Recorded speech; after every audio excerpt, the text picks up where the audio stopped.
Today, we're looking at Proverbs chapter 15, and we're starting with the first verse. A gentle answer turns away anger, but a harsh word stirs up wrath.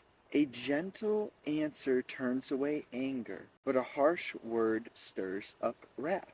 So, fundamentally in the Bible, you know that your tongue is dangerous. Why? Because it reveals what's on your heart, doesn't it? Right? So, answering with gentleness, you can turn away anger. You, with care in how you share and express yourself, care in relationship to what you are, how you live your life, how you walk, how you move, what you share with others, and how you make others feel, that care, a natural sum of that care, is gentleness. Now, to be gentle, let's insert the quote. I very much would rather be a warrior in a garden than a gardener in a war. So you can be gentle with the plants, with the flowers, yet have the power to tear them apart. You can be gentle with children, yet have the power, or in other words, the weakness to fall into frustration and anger. The point is that there's a way of caring about yourself, caring about your own thoughts, caring about how you feel. And when you care, gentleness comes. You'll know when to be gentle. You'll know when to be stern.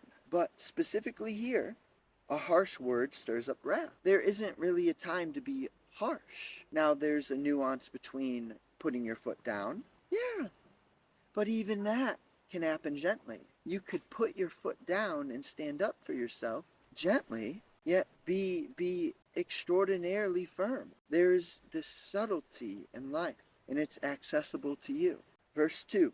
The tongue of the wise makes knowledge attractive, but the mouth of fools blurts out foolishness. You may say, wow, very articulate. But sometimes that is just the nature. A fool, he just blasts out foolishness. Yet the tongue of the wise making knowledge attractive. See, foolishness is the example. Someone could look like me, right? Strong, whatever. But that stereotype is often paired with being a fool, being a brute. Just because you're physically strong, so what's the main point? The point is that knowledge may not always be attractive, but when it's spoken righteously, then it naturally is. Because in all honesty, we go through it. Ignorance is bliss. Ignorance is bliss until it's not. And then what is your life when you can no longer ignore what is right in front of you?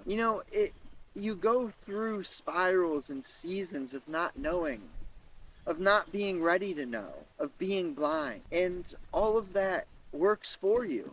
It's good. There's nothing more true than divine timing.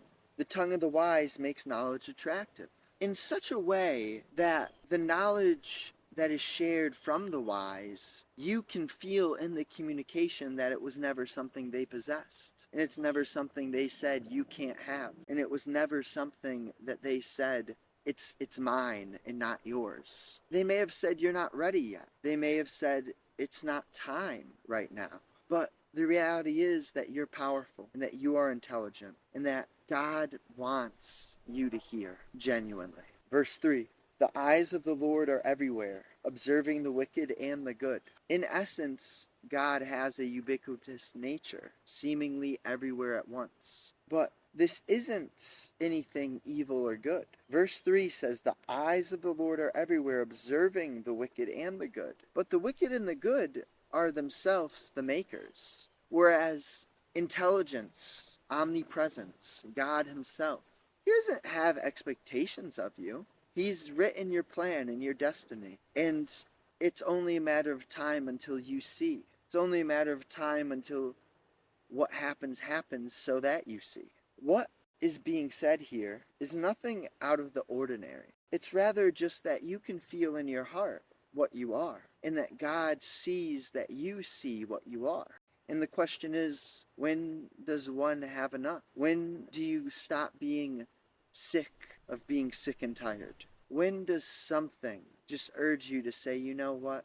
I know there's something out there. I know there's something else, and I'm going to work for that.